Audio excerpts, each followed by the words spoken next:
자, 우리 김상옥 쌤은 어디를 다녀오셨나요? 그 대구 시민안전센터라는 네. 곳에 갔었는데요. 대구 지하철 화재 사건, 그 세계 뭐 3대 지하철 사고라고 알려질 정도로 참혹한 사건이었고요.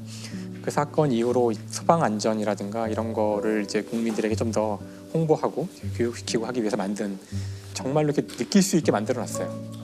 어처구니 없는 대형 참사입니다. 시커먼 연기가 대구 시내 거리를 가득 메웠습니다. 역사 입구마다 계속해서 연기가 솟구칩니다. 짙은 연기와 유독물질이 지하철역 일대를 뒤덮은 사고 현장은 아비규환으로 변했습니다. 우리 길속의 시간이 지나가고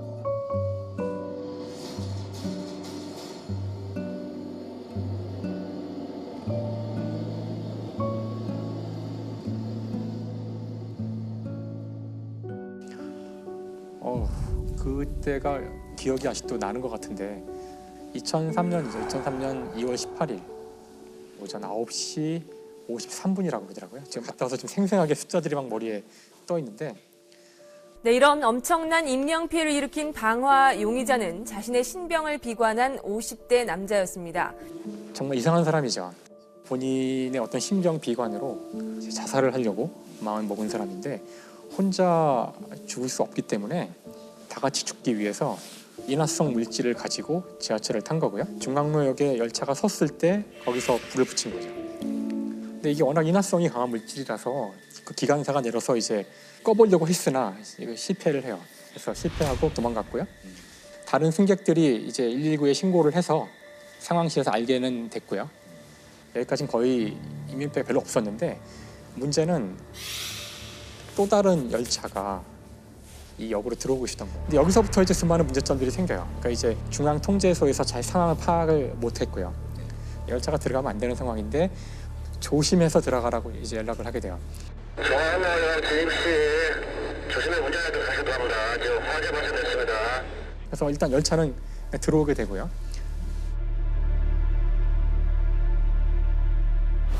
열차가 들어왔는데 그리고 전기가 끊겨요. 빼려고 그러는데 안 빼지고 움직이지 못하게 돼요. 그러니까 아주 혼란스러운 상황인데 계속 이제 방송으로는 그 자리에 있으라고, 곧 조치를 취할 테니까 승객들은 자리에 있으라고 우리가 많이 듣던 얘기죠. 이거 보험방입니다. 깜깜하니까 빨리 좀 드시고. 예. 렌즈 찍입니까? 어떻게 합니까? 좀 단전자가 잘 모음져가지고. 예. 일단 방송하시고. 예. 걱정됐다가 다른 그런데 엉망입니다 지금. 예. 침착하게 하세요. 최종적으로는 이렇게 시간을 한참 끌다가 위험한 걸 판단해서 이제는 빨리 밖으로 빠져나가라고. 근데 그때 이미 상당히 늦어져가지고 마스터 키가 있는데 그 키를 뽑고 나갔다 그러더라고요. 지시를 받고. 근데 그걸 뽑으면 문이 다 닫힌대요. 그래, 차 그리 놓고 차 좀 반대로 놓고 다른 데로 더 올라가라고. 일단 반 내려야 돼. 반 내려놓고 차 들고 가야 돼.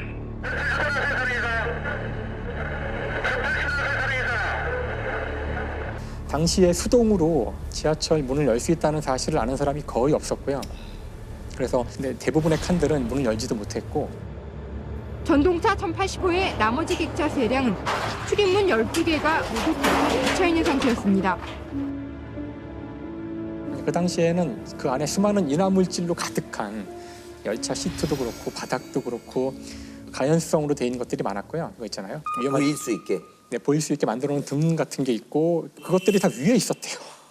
그러니까 이게 무슨 뜻이냐면은 화재가 나면은 연기가 막 발생하는데 연기는 다 위로 올라가잖아요. 예. 아, 밑에 그래서 사실 있었어야 볼 수 사람들이 있는데. 도망갈 때에도 고개를 들면 이제 바로 유독가스를 흡입해서 다 쓰러지게 되거든요. 그래서 아래로 가야 되는데 아래 충분히 있지 않았고, 그다음에 화재가 났으니까 셔터가 있는데 그것들이 바로바로 닫힌대요. 불이 난 지하 3층에서 빠져나온 승객들이 상가 쪽 통로로도 몰려옵니다. 1080호 전동차가 도착한 뒤엔 시커먼 연기가 통로로 번져옵니다. 그리고 방화벽이 닫히면서 지하철 역사와 상가는 완전히 차단돼 대피 통로가 막혀버립니다. 다치면 죽을 거 아니에요. 그래서 이제 어떻게 됐냐면은 다쳐도 옆에 문이 있어요. 문이 있다는 사실 아셨어요? 저는 지금도 우린 몰라요. 지금 화재가 난 이 사건 뒤에도 잘 모르잖아요. 근데 그 와중에 사람들이 문이 있다는 것도 모르죠. 거기서 수많은 사람들이 죽었대요. 그 문을 못 찾은 거죠. 이 사고가 지하에서 난 사고잖아요. 전기가 다 나갔잖아요. 하나도 안 보이는 거예요. 그러니까 사람들은 그냥 그 어둠 속에서 연기로 가득 차 있고 수많은 사람이 비명을 지르는 이 아비규환 속에서 이제 막 더듬어서 층계를 올라가는데 다 한 15분에서 20분 지나면 거의 상황이 끝나요. 거의 사람들이 못 나오고 그 짧은 시간 동안 그 많은 사람들이 여기서 다 죽었던 거죠. 이 사건이 있은 다음에 이제 수많은 변화가 일어나요. 당연히. 지금 지하철은 다 이제 불에 타지 않는 소재 또는 연기가 나지 않는 소재들로 다 바뀌었고요. 안전등 같은 건 다 바닥에 다 있고, 그다음에 지금은 위에 이렇게 그 연기를 차단하는 이런 것들 다 만들어져 있어요. 셔터가 내려오지 않아도 연기를 차단할 수 있도록 그 안전센터에 가보시면 그걸 체험할 수 있게 해줘요. 직접.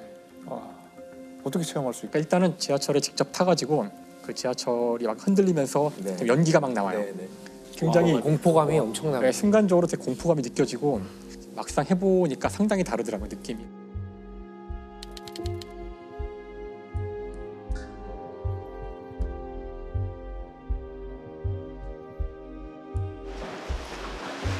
여기 체험을 실제 상황인 것 같아요. 진짜 같이 되네요. 자, 지금부터 우리가 탈출 체험을 한번 해보도록 탈출 할 체험. 건데요.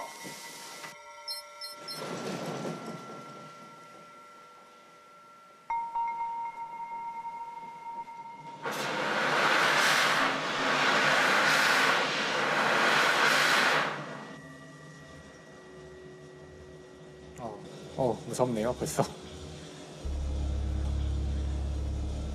자, 탈출하세요.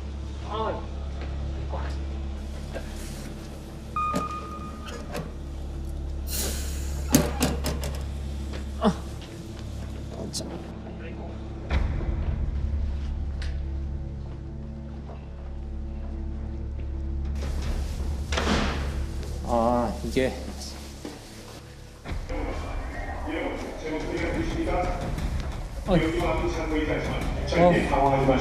되게 무섭네요. 자세를 낮추고 제 목소리를 따라 경민의 유도등과 바닥의 부산과 발길을 방향으로 침착하게 나오시면 거의 다 왔습니다. 정정소에서 제 목소리가 들리는 쪽으로 나오시기 바랍니다. 이쪽입니다. 이쪽입니다. 이쪽.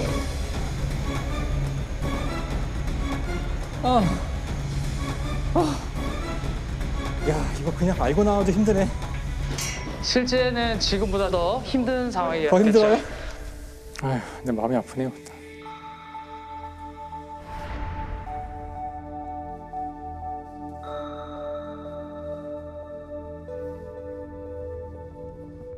자, 이게 방화 얘기를 해야 될 것 같아요. 누가 왜 불을 질렀나?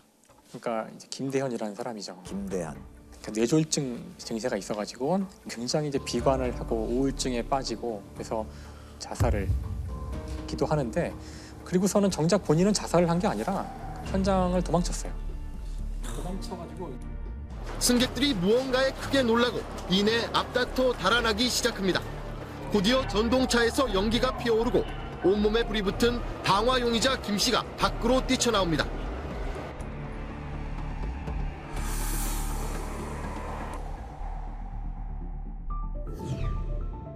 병원에 있었는데 그때 가서 저 사람이 바로 방화범이라고 얘기해서 불과 1시간 만에 체포가 됐어요. 자기 혼자 죽는 것보다는 많은 사람들이 있는데 가서 불을 내어 같이 죽어야 되겠다 하는 생각을 하고. 이 김대한 씨 같은 경우에는 참여나 이런 거를 했을까요? 법정에서? 그러니까 그 후 소식이 좀 궁금하기도 한데. 뭐 재판 과정에서는 계속 오락가락 얘기를, 그래서 1심에서는 사형 선고가 내려졌는데 2심에서는 이제 무기징역으로 감형이 됐고요. 김 피고인의 심신 상태가 온전하지 않고 잘못을 뉘우치고 있다는 이유에서입니다.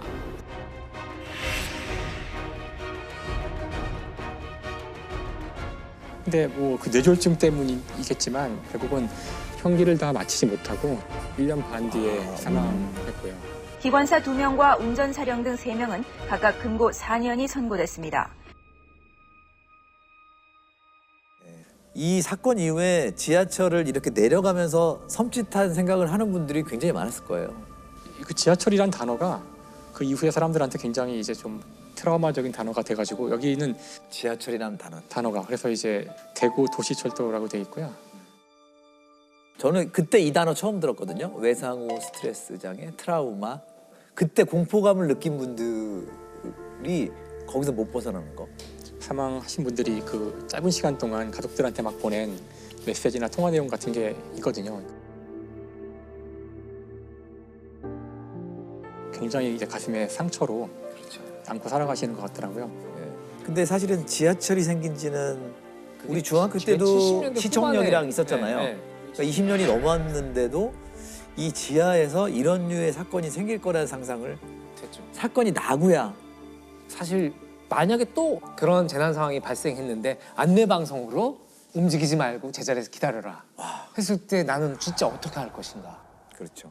근데 사실은 그게 정답이거든요. 원래는. 그렇죠. 그러니까 정상적인 상황에서는 그 많은 사람들이 한꺼번에 움직이는 순간 오히려 더 위험해지기 때문에 그 자리에 있는 게 원래는 맞아요. 사실은 우르르 사람들이 몰렸기 때문에 참사가 나는 걸 너무 많이 영화에서도 보고 1942년 미국에서 또 있었던 큰 참사 중에 하나가 이제 코코넛 그로브 화재 사건이라는 게 있어요. 굉장히 많은 사람이 모여서 막 춤추고 놀다가 화재가 일어난 거예요. 들어가는 입구가 하나 있었는데 그 입구가 회전문이에요. 회전문. 그 많은 사람들이 한꺼번에 도망쳐 나오면서 회전문에 몇 사람 안 지나서 딱 걸린 거예요. 그리고 다 갇힌 거죠. 근데 이 사건 이후에 이제 미국의 법이 생겨요. 우리도 마찬가지인데 모든 회전문에는 양쪽에 미는 문이 반드시 있어야 돼요. 유사시에 튀어나올 수 있도록 돼 있는 거죠. 그 자리에 가만히 있으라는 것이 사실은 정답이고요. 그렇게 한 상태에서 질서 있게 딱딱 안내를 해줘서 탈출을 해야 그나마 많은 사람이 살 확률이 커져요. 근데 이때 이제 우왕좌왕 나오다가는 굉장히 위험한. 근데 지금 이제 스크린 도어가 막 설치됐잖아요. 사람들을 거기에 이제 접근하지 못하게 해서 안전을 더 강화하는 건 확실한데 화재가 났을 때는 스크린 도어가 더 도움이 되나요? 한 겹이 더 있으면 좀 그걸 벗어나기가 더 어려워지지 않을까 생각이 갑자기 들어서요. 스크린 도어가 상당히 복잡한 문제인데요. 이게 그 탈출을 할 때에는 지하철 문을 열고 스크린 도어도 열어지잖아요. 근데 이쪽에서는 쉽게 열 수 있게 돼 있더라고요. 아, 안에서는요? 무조건. 그러니까 그냥 밀면 그냥 바로 열리게 돼 있기 때문에 밖에서는 안 되죠. 밖에서는 안 되고요. 예. 그러니까 이게 굉장히 이제 과학도 많이 따져야 되고 많은 그 준비와 생각을 해야 되는 그런 문제죠. 이 화재라는 것이. 대구 그 지하철 그 화재 사건에서도 이 철길을 따라서 이웃역으로 도망을 간 사람들도 있어요. 그분들은 상당히 많이 생존했다고 하더라고요. 근데 그게 왜냐하면은 사실 이 불이라는 거는 과학적으로 연소 현상인데 핵심은 인화 물질만 있어가지고 연소가 일어나지 않고 반드시 산소가 있어야 돼요. 자, 근데 이 지하철 같은 상황에서는 어떻게 된 거냐면은 일단 안에 연소가 되면은 뜨거워지니까 이게 위로 올라가요. 그러니까 이 통로가 굴뚝이 되고요. 산소가 들어올 수 있는 통로는 이 터널로 들어올 수 있죠. 네. 그러니까 일로 도망간 사람들은 이제 불길이 글로 오지도 않고 연기도 오지 않으니까 살아남을 수 있었던 거예요. 그래서 이게 쉽지 않죠.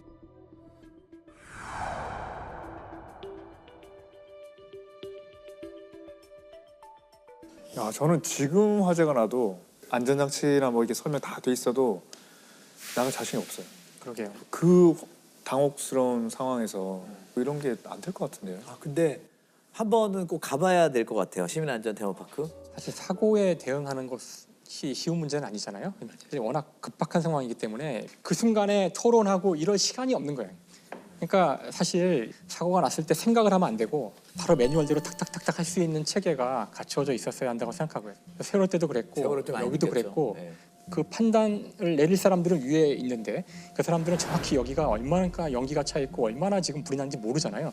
그러면 그냥 자기 느낌대로 할 수밖에 없는 거죠. 그냥 그래 일단 뭐 열차를 출발시켜봐. 뭐 잘 안 된다고 어떡하죠? 뭐 이러는 동안 사람들이 죽어. 거기다가 위급상은 선조치 후보고잖아요. 그렇죠. 원래 선보고 후조치가 되면 이건 이미 늦죠. 타이밍이 늦죠. 빨리 현장에 권한을 줘야 돼요. 잘 모르면 그 사람이 통제하면 안 되고 그 상황을 가장 잘하는 사람한테 그 통제권을 넘기고 일선 책임자에게 권한을 많이 주자. 네. 근데 이제 그 사람도 시달리는 거잖아요. 괴롭게 계속 너 잘못한 거 아니야? 그렇게 했음에도 불구하고 그렇죠. 예, 그런 관료 체제에서는 항상 책임이 그냥 항상 묻게 돼 있어요. 그래서 거기 시달리다 보면은 처벌 안 받더라도 거기 조사받는 게 너무 힘들어서 어떻게든 그걸 안 하려고 그런 거예요. 그러니까 사실은 그게 이렇게 사람을 죽이는 거라고요. 우리가 지금 계속 안전 불감증, 뭐 구조적 문제, 뭐 우리 체제 이런 얘기를 할 때 이게 핵심은 바로 그거거든요. 그럴 때 이 사람한테 책임을 묻지 말아야 되고, 그럴 때 확실한 권한을 주고. 그렇죠. 매뉴얼대로 했다면은 그건 최선을 다한 거니까 자꾸 위에 물어봐야 되지 않아야 된다는 이 당연한 원칙이 세워져야지만 이런 문제가 안 생기죠. 시스템과 매뉴얼이 확실하게 좀 딱 정비가 됐으면 좋겠다. 저희 뇌리에도 딱 있었으면 좋겠다는 생각이